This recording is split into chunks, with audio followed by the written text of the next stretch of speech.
오늘 이 말씀을 우리 안에 심어주시고 2024년 이 말씀을 힘입어 하나님이 우리에게 찾아오심을 경험케 하여 주옵소서. 예수님 이름으로 기도합니다. 아멘.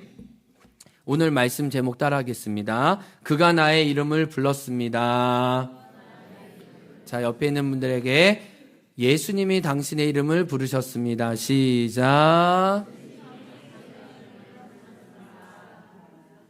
여러분, 누군가의 말로 인해 상처를 받으신 적 있으시죠? 아마 없다고 하는 사람은 한 명도 없을 것입니다. 대학교 때 저와 친하게 지내던 선교 단체 활동도 같이 했던 친구이기도 한데, 어느 날 그 친구가 기숙사에 저와 함께 이렇게 이야기를 하고 저는 기타 치고 있었는데, 그 친구가 저에게 깊게 패인 상처의 말을 했습니다. 요한아, 너는 왜 이렇게 가볍니? 이거 진짜 감정 담아서 하면 마음이 상하기 때문에 웃으면서 한 거예요. 근데 요한아, 너 왜 가벼워? 이렇게 라고 했을 때 저는 심한 모욕감을 느꼈습니다. 제 존재가 땅으로 꺼지는 것을 느꼈고, 누군가에게 경멸당하는 것이 이런 느낌이구나.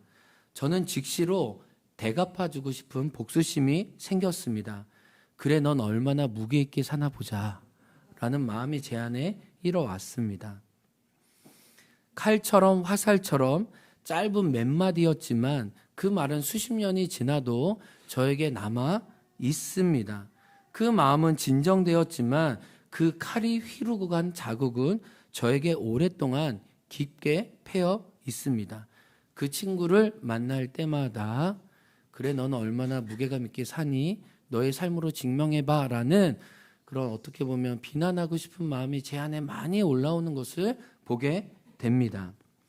그러나 또 그 기간 잊혀지지 않는 말도 저는 들었습니다. 제가 예수전도단 캠퍼스 활동하고 있었을 때인데, 한 사람 한 사람 서로의 이야기를 돌아가면서 마음을 나누고 있었을 때 저를 섬겨주셨던 담당 간사님이 대뜸 이런 얘기를 하시는 겁니다. 요한이는 착해. 단 두 마디였습니다. 저의 이름을 불러주시고 요한이는 착하다라고 하셨습니다. 저는 착하다라는 말에 큰 충격을 받았습니다. 일단 첫 번째, 의아했습니다. 왜냐하면 한 번도 저는 저를 착하다고 생각해 본 적이 없습니다. 착함과 저는 전혀 어울리지 않다고 생각을 했어요. 차마 내가 나를 표현할 때 착함이란 단어를 나에게 쓸 수 있을까? 한 번도 저에게 사용하던 단어는 아니었습니다. 근데 간사님이 진지하게 여러 사람 앞에서 내가 요한이랑 함께 캠퍼스를 섬겼잖아. 근데 요한이는 진짜 착한 것 같아 라고 해 주셨습니다. 여러 사람들 앞에서 저를 세워주시는데 저는 놀랐지만, 의아했지만 그 간사님의 깊은 긍정으로 인해 영혼의 새 창이 열리고 마음이 단단해지는 것을 느꼈습니다. 간사님의 공적 세움은 한 번도 그 전까지 저를 바라보지 못했던 나는 그리스도 안에서 착하구나라는 새로운 저의 이미지를 형성해 주었습니다. 얼마 전 제가 그 야고보서 설교를 준비하면서 말에 대한 책을 한 3권 정도 읽었는데, 그 중에 하나가 다정한 말이 똑똑한 말을 이긴다 였어요. 따라해 보겠습니다. 다정한 말이 똑똑한 말을 이깁니다. 이 MBC 9시인가 8시 뉴스 이재은 아나운서가 한 말인데, 이재은 씨는 말하는 사람으로서 말을 관찰하고 말의 현정 속에서 느낀 게, 많은 요즘 사람들이 똑똑한 말을 하려고 하는데 똑똑한 말이 관계를 세우고 우리 삶을 풍성케 하는 건 꼭 아니라는 거예요. 근데 다정한 말이 우리 영혼을 치유하고 관계에 양분이 된다는 이야기를 자기 경험을 들어 이야기를 합니다. 그러면서 책 끝에 참 저에게 다가왔는데, 최고로 다정하고 달콤한 말이 있대요. 퀴즈인데 뭘까요? 책 한 권 아직 남은 거 있는데, 이 하나님의 임재 연습에 가장 달콤하고 다정한 말이 있대요. 이 세상에서. 뭘까요? 사랑해. 그 다음에 고마워, 감사해. 우리 아이들 중에 없나요? 수인아, 미안해. 그래, 여기까지만 부를게. 최고? 네. 세상에 최고로 달콤하고 다정한 말은 여러분이 해주신 말이 맞는데 이분은 뭐라고 그랬냐면 그냥 상대방의 이름을 이름으로써 불러주는 게 가장 달콤하고 다정하대요. 어떤 조건과 요구를 붙이지 말고, 저희 아내가 하이리를 러블리하게 부르거든요. 하이라 설거지 좀 해줘 이런 거 말고 그냥 하이라 이렇게만 어떤 요건과 어떤 구하는 거 말고 그냥 해줘. 우리 옆에 있는 분들에게 한번 그냥 그의 이름만 한번 불러주겠습니다. 시작. 가장 달콤하고 다정하게 누구야? 이렇게. 네. 그러니까 상대방의 이름을 불러주고 기억만 해주고 깊은 곳에서부터 그의 이름을 알아주기만 해도 그 어떤 것을 붙이지 않아도 다정하고도 달콤하대요. 상대방의 이름을 불러주고 그의 진심을 내 존재로 알아주면 무슨 일이 일어나는지 오늘 본문은 너무나 잘 보여주고 있어요. 여러분 오늘은 말씀 PPT가 없어요. 성경책 여러분 봐주셔야 돼요. 성경책 한번 봐주세요. 오늘은 서로의 이름을 불러줄 때 어떤 영적인 화학작용이 일어나는지를 보여줍니다. 먼저 35절부터 42절까지 보면은 안드레의 소개로 예수님께 나온 시몬의 이야기가 나옵니다. 예수님은 시몬을 보셨을 때 뭐라 그러냐면 그의 시몬의 이름을 향해 장차 너 이름을 베드로 게바라고 할 거야 라는 새로운 이름을 붙여주세요. 시몬의 이름을 불러주시고 그의 새 이름을 불러주시는 가장 달콤하고 다정한 만남이 시작되었고 우리는 송구영신 예배 때 깊은 곳에 가서 그물을 던짐으로 새로운 만남이 시작되었다고 얘기를 했어요. 43절부터 51절까지는 빌립의 소개로 나온 주인공이 나시예요. 누구예요? 나다나엘이죠. 그렇죠? 나다나엘과 예수님 사이에 있었던 일을 이야기하고 있습니다.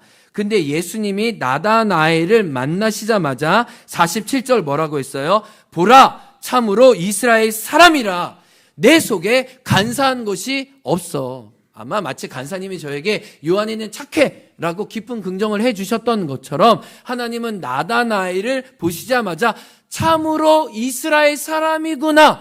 내 안에는 간사한 것이 속이는 것이 없어. 너는 정말 인터그리티. 너는 정말 순전한 사람이야. 너는 속에 있는 것과 외향적인 온전히 인격이 통합된 아름다운 사람이네 라고 그를 세워주심을 알게 돼요. 예수님은 나다나엘을 보는 순간 그의 이름과 함께 그 존재를 깊이 긍정해 주셨어요. 지금까지 누구도 보지 못한 가능성을 말해주신 거죠. 누구도 주목하지 못한 그의 내면을 꺼내어 말씀해 주신 거예요. 그러니까 우리 앞에 시몬 너는 장차 게바라 하리라. 그리고 나다나엘 너는 참 이스라엘 사람이라 내 속에 간사한 것이 없다라는 그 이름 불러줌을 통해 우리가 알 수 있는 것은 예수님은 제자들을 부르실 때 아니 예수님은 저와 여러분을 부르실 때 어떤 기계적으로나 강제적으로나 억지로 끌어내시는 것이 아니라 저와 여러분의 영혼을 사시는 방식으로 우리의 존재를 깊이 알아주시고 우리 안에 있는 깊은 우물을 꺼내주시는 방식으로 우리를 그분을 따라가게 하신다는 거예요. 아멘. 여러분 이 말씀에 확신을 가지시기 바랍니다. 주님은 이 아침에도 여러분의 이름을 부르시고 아무도 모르는 여러분을 밝혀주셔서 영혼을 적셔주셔서 여러분의 존재를 사와서 주님께로 나아가게 하시는 거예요. 아멘. 그분은 억지로나 강제로나 여러분을 누르지 않으실 거예요. 하나님은 하나님의 성품상 우리를 세우실 수밖에 없는 분이십니다. 그러면 오늘은 좀 나다나엘에 집중해 볼게요. 우리 송구 영심 때 시몬을 봤으니까. 근데 여러분 오늘 본문을 읽을 때 오늘 본문에도 두 번이나 무슨 나무라는 표현이 나와요. 나다나엘을 나다나엘 되게 하는 장면이 있어요. 우리가 어떤 사람을 생각하면은 그 사람의 바로 생각나는 게 있잖아요. 우리 한참 있어요 여기 계신데 한참 있어야 하면 무슨 생각이 납니까? 예? 귀여움이요. 와, 네. 네. 저도 당혹스러웠는데 잠깐 이런 귀여움이 있죠. 아름다움이 있죠. 우리 그냥 한참 일사님 하면 두 가지 생각나요. 드럼의 진심인 분, 그 다음에 차 고칠 때 막 전화할 수 있는 뭐 이런 거 생각나지 않나요? 그렇죠? 우리 정주혜 집사님 오늘은 좀 새벽에 좀 약간 해롱해롱 하신 것 같은데, 예? 밤을 새셨나요? 우리 정주혜 집사님 생각하면 뭐가 생각나요? 아, 피아노 치는구나. 그 뭐 보는 엄마가 이렇게 연상되는 게 있잖아요. 우리 자연스럽게 연상되는 게 있잖아요. 예. 우리 병혜 집사님 하면 뭐 생각나나요? 노을이 아빠? 예? 예, 뭐 하여튼 뭐 디자인 하시는 분 뭐 이런 느낌들이 있잖아요. 각각 우리가 어떤 분을 말할 때 어떤 연상되는 이미지가 있잖아요. 근데 나다나엘 하면 나다나엘을 가장 나다나엘답게 보여주는 한 장소가 나옵니다. 48절이에요. 어디예요? 여러분 대답해 주세요. 어디에 있었대요? 무화과 나무 아래 있을 때였대요. 이 무화과 나무 있을 때라는 표현이 오늘도 2번이나 나와요. 예수님은 왜 나다나엘이 무화과 나무 아래 있었다는 것을 중요하다고 얘기해 주셨을까요? 그리고 나다나엘은 그것을 아는 순간 뭔가 예수님과 깊은 교감이 생긴 것을 보면 그냥 물리적인 장소만은 아니었던 것 같아요. 그렇죠? 이 무화과 나무라는 것이 나다나엘의 깊은 그 존재의 어떤 것을 상징하는 표현이라는 것을 알게 돼요. 어느 누구도 알지 못했던 나다나엘의 깊은 정체성과 연결되어 있는 게 바로 무화과 나무예요. 이 무화과 나무를 알아주었을 때 새로운 어떤 화학작용이 일어났어요. 예수님이 빌립을 통해 나다나엘이 왔을 때 45절에 이렇게 얘기합니다. 성경 같이 읽어요. 45절. 빌립이 나다나엘을 찾아 이르되 모세가 율법에 기록하였고 여러 선지자가 기록한 그 일을 우리가 만났으니 요셉의 아들 나사렛 예수시니라. 여러분 보세요. 좀 45절 말씀 보세요. 저 보지 마시고. 빌립이요, 나다나엘을 찾았어요. 그 나다나엘에게 뭐라고 예수님을 소개했냐면 모세가 율법에 기록한 그분 있지, 여러 선지자가 약속한 그 메시아 있지, 그 메시아를 내가 만났어. 그리고 너에게도 소개하고 싶어. 여러분 이거는요, 나다나엘이 구약의 율법과 여러 선지자들의 약속을 평소부터 숙고하고 연구하고 그 메시아가 오기를 열망했다는 것을 알게 돼요. 그 친구 빌립이 나다나엘을 데리고 올 때에 나다나엘에 있는 그 깊은 열망을 이제 실천하러 오신 하나님의 아들 예수이심을 소개하고 있는 거예요. 그러니까 나다나엘이 평소 고민했던 그 결을 따라 빌립이 예수님을 소개해주고 있는 거예요.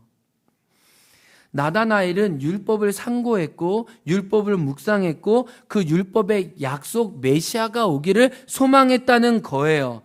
빌립은 그 나다나엘의 속마음을 알고 그 고민을 따라 나다나엘에게 얘기한 거죠. 근데 나다나엘이 있었던 그 무화과 나무 아래는 무엇입니까? 이 탈무드에 보면은 이 경건한 유대인들, 그 메시아가 오기를 소망하는 사람들은 큰 나무 아래에서 성경을 읽고 묵상했다는 거예요.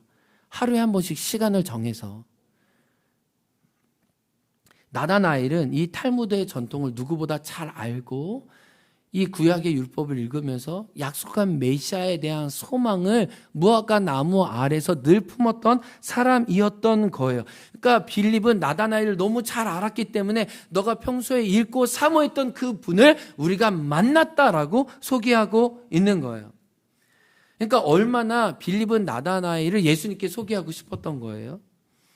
근데 자신의 깊은 고민과 열망을 알아주었던 그 친구 빌립의 말에 나다나엘은 어떻게 반응했을까요? 오늘 본문에 보면, 오, 그래? 정말 그 메시아가 왔어? 그래, 그 율법에 기록한 그 선지자 만나보자 라고 하지 않았다는 거예요. 뭐냐면 나다나엘에게 헉하고 너가 소개한 분 나 좀 만나고 싶지 않은데 좀 꺼려지는데 이런 표현이 있었다는 거예요. 뭐냐면 빌립이 예수님을 소개할 때 예수님이란 단어 이름 앞에 나사렛 출신이라는 말을 다른 게 나다나엘에겐 굉장히 큰 걸림돌이 되었어요. 장벽을 세우고 편견을 일으키는 말이었어요. 차마 나사렛이란 예수의 이름만을 나사렛을 뺐다면 나다나엘이 예수님께 갈지 못했을 텐데 오늘 본문에 보면 나사렛에서 무슨 선한 것이 날 수 있어. 야, 구약에 선지자가 올 거라고 약속했는데 야, 나사렛에서 어떻게 오게 돼? 나사렛 알잖아. 여러분, 나사렛은요, 이 나다나엘 고향이 가나거든요. 가나와 이 나사렛은 불과 6km예요. 우리 말로 하면은 김영과 행원 사이예요. 그러니까 나사렛과 우리 행원과 김영 모르는 사이가 없는 것처럼 웬만하면 다 아는 거야. 그러니까 나다나엘도 나 가나안에 나사렛에 친구도 있고 친족도 있고 내 옆 동네인데 거기 유명한 사람 아무것도 없어. 선지자의 조수조차 나온 적이 없는 자야. 이게 실제로 사실이거든요. 나사렛을 보면 구약의 여러 선지자들의 심지어 조수조차 태어난 적이 없는 아주 무명한 동네였어요. 야, 그러니까 무슨 거기서 선한 게 날 수 있겠어. 야, 구약의 메시아가 거기서 오겠니? 그리고 한 가지, 미가서에 보면은 그 약속한 분은 베들레헴에서 난다고 했잖아. 미가서를 봐봐. 근데 무슨 나사렛이야? 라고 마음의 선입견을 갖기가 굉장히 쉬웠던 거예요. 근데 마태복음 2장 23절에 보면은 이사야 11장 1절을 얘기하면서 이새의 줄기에서 메시아가 와야 되는데 그 줄기라는 뜻이 나사렛이에요. 나사렛. 그래서 예수님은 나사렛에서 자라나야 했다고 마태는 이야기하고 있는 거예요. 그러니까 뭐냐면 안타까운 것은 나다나엘은 한 가지만 알았어. 그냥 어떤 자기의 편견과 자기의 기준으로만 예수님을 알았을 뿐이지 예수 이름 앞에 왜 나사렛이 붙어야 했는지 그는 아직 성경을 다 깊게 알지 못했어요. 예수를 알지 못했기 때문에. 그러니까 성경을 깊게 알지 못하고 하나만 알았던 나다나엘은 하나만 안 것 때문에 예수님을 만나는데 장벽이 있었어요. 여러분, 우리 현실을 한번 생각해 볼게요. 우리 제주 땅에 제주 토백이 분들이 예수님 믿기가 쉬워요, 힘들어요? 힘들어요. 그분들은 많은 편견이 있습니다. 선입견이 있어요. 예수님이 누구신지도 몰라. 예수님이 역사 속에 어떻게 존재하셨는지도 몰라. 그냥 무속신앙은 어떻게 보면 아무 실체가 없잖아. 그냥 산과 바다에게 절하는 거야. 근데 예수님은 얼마나 명확해. 얼마나 역사 속에 자기를 드러냈어. 그분의 살아계심을 증언하는 사람이 너무 많아. 그런데 그냥 예수만 하면은 부정 타는 줄 알아. 그리고 예수님 믿어야 하면 헌금 드려서 손해보는 것으로 알아. 이런 어떤 무지와 편견이 실제로 예수님을 알지 못하기 때문이에요. 그래서 우리가 믿지 않는 분들을 만날 때는 무조건 예수님을 소개하는 것이 아니라 그분이 예수님과 교회에 나오게 하는데 가장 큰 걸림돌이 뭔지를 알아야 돼요. 그 나사렛이라는 이름을 나다나엘이 걸렸던 것처럼 우리가 마을이나 어른들을 찾아갈 때 그분들이 예수님 믿는 나에 대해서 어떤 선입견과 경계가 있는지를 보고 그걸 풀어줘야 돼. 그거를. 그러고 난 다음에 그분의 장벽만 제거되고 마문이 열리면 그 안에 복음이 들어가는 거예요. 그러니까 저와 여러분이 예수님께 나아갈 때 우리가 가지고 있는 어떤 선입견이나 편견이 예수님을 알아가는데 장애가 된다는 거예요. 그리고 두 번째, 왜 나사렛이 마음에 걸렸냐면 정말 나다나엘은 이스라엘이 회복되기를 바라는 사람이었잖아요. 참 이스라엘 사람이니까. 근데 그 당시 나사렛이 모욕의 장소였어요. 모욕의 장소. 이 나사렛 동네는 그 당시에 이제 세포리스라는 곳이 주둔지가 있었는데 그 세포리스는 뭐냐면 이 로마 어떤 군병들이 이 이스라엘을 통치할 때 주둔 부대가 있었던 것이 세포리스였어요. 그러니까 이 나쁜 짓을 많이 이렇게 나사렛과 이스라엘 백성에게 했어. 그러니까 학대받고 어떻게 보면 피하고 싶은 땅이 나사렛이었어. 근데 예수님은 그 나사렛에서 자란다고? 아니, 우리는 참 이스라엘의 회복을 바라는데 아니 그 이스라엘을 로마 군인들이 점령해서 이 땅을 막 훼손하고 이러는데 그 땅에서 예수님이 온다고? 아니지 않겠어? 이런 자기 마음의 어떤 상처와 아픔들이 다 엮여져서 그 마디에 그 나사렛 예수라는 말에 쉽게 동의가 안 된 거예요. 그러니까 어떻게 보면 나사렛 예수를 만나기까지 나다나엘을 가만히 살펴보면 그의 거절감과 그의 불신은 어떻게 보면 그의 순수한 마음, 이스라엘의 회복을 간절히 사모하는 마음 때문이라는 걸 알게 돼요. 그 한편의 마음의 반발을 보면. 근데 예수님은 그걸 알아주신 거예요. 그걸. 그래서 얘기한 거죠. 따라합니다. 너는 참 이스라엘 사람이다. 간사한 것이 없다. 어떻게 보면 신적인 인지성으로 그를 밝혀주신 거죠. 나다나엘에게 이 말은 충격이었으나 거룩한 울림을 만들어 냈어요. 이 말을 듣자마자 나다나엘은 예수님에 대한 신앙 고백이 갑자기 바뀝니다. 엄청난 확장이 일어나요. 너는 이스라엘 사람이야. 내 속에 간사한 것이 없다. 예수님이 그의 편견에도 불구하고 나다나엘을 알아주시고 그의 이름을 불러주셨을 때 나다나엘이 곧장 나온 반응이 뭐예요? 엄청난 신앙 고백이에요. 예수님의 제자 중에 제일 먼저 신앙 고백한 사람이에요. 나다나엘이 뭐라고 그래요? 49절에 당신은 하나님의 아들입니다. 당신은 이스라엘의 임금입니다. 여러분, 이게 그냥 나온 말이 아니고 자기 영혼의 창이 열려지니까 자기가 여태까지 고민했던 거에 대한 대답을 그분에게 하는 거예요. 진짜네, 당신이 이스라엘의 참된 임금이시네, 하나님의 참되신 아들로 지금 제 앞에 서 있습니다 라고 얘기하는 거죠. 여러분, 우리 그 앞에 시몬은 물가에서 어떻게 했어요?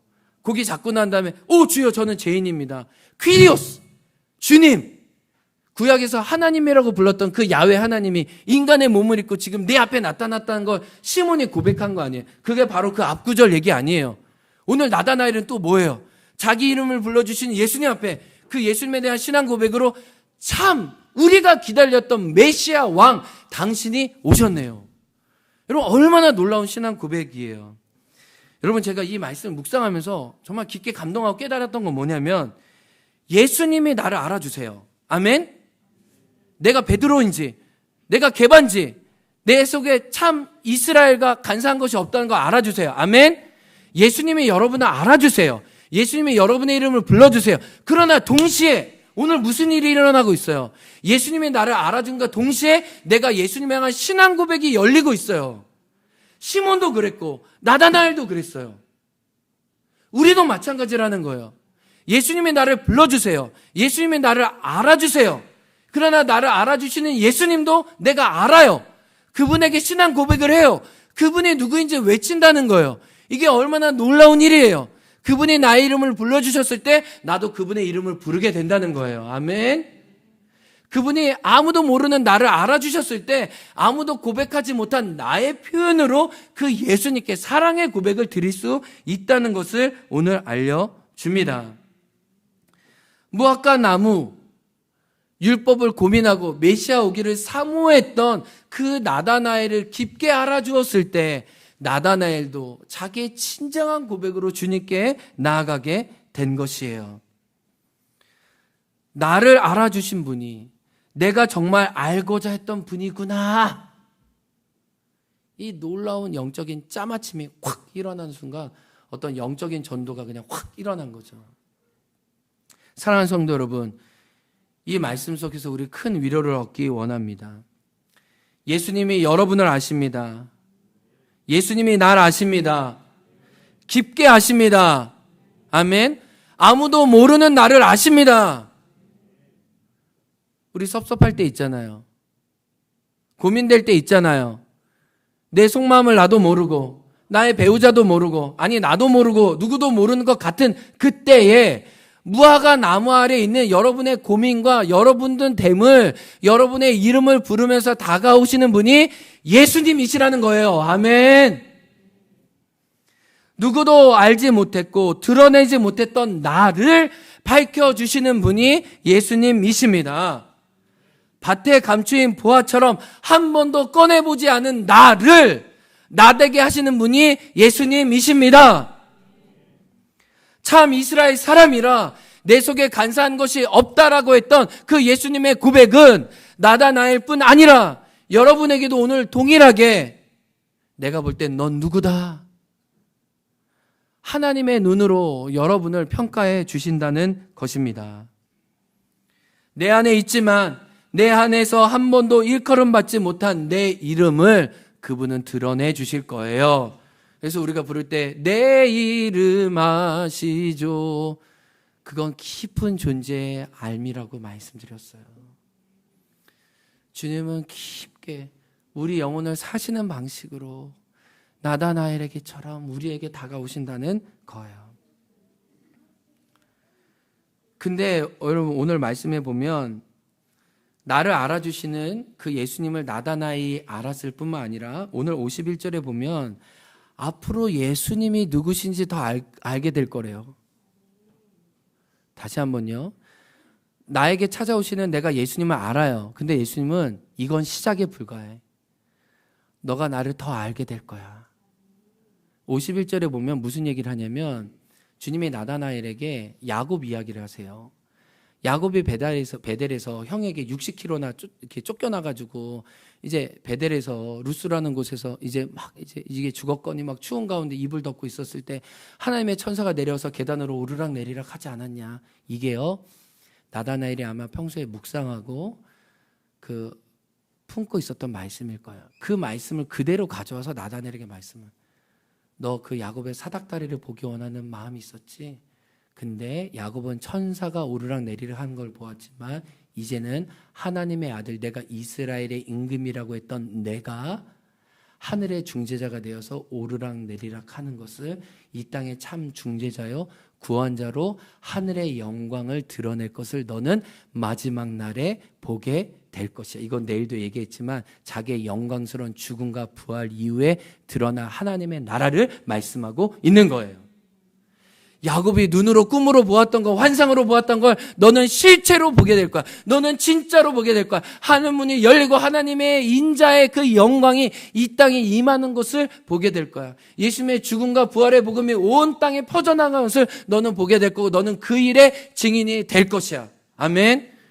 여러분 보세요. 베드로에게는 너는 사람을 낚는 어부가 될 거라고 얘기하셨죠. 근데 나다나엘에게는 뭐라고 얘기하셨어요? 너가 그렇게 사모하고 열망했던 하늘 문이 열리고 하나님의 인자의 영광이 임하는 것, 참된 이 땅의 왕이 오는 것 너는 구했지? 그 표현대로 그 약속이 너에게 이루어질 것이다 라고 말씀해 주신 거예요. 아멘. 여러분 주님은 얼마나 친절하세요. 주님은 얼마나 자상하세요. 우리가 고민하고 있는 것, 우리가 알고 싶은 것, 우리가 열망하는 것에 따라 그 일이 이루어질 것이다 라고 말씀해 주고 있는 거예요. 아멘. 우리도 하늘의 영광을 보게 될 것입니다. 아멘. 인자의 영광을 보게 될 것입니다. 아멘. 그래서 이런 찬양 불러볼까요?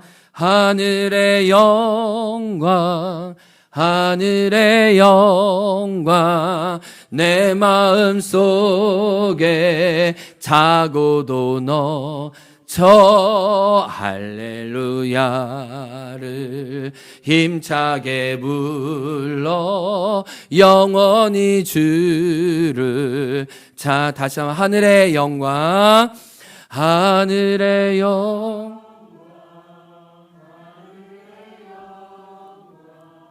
나의 맘속에 자고도 저 할렐루야 힘차게 불러 영원히 주를 찬양하리.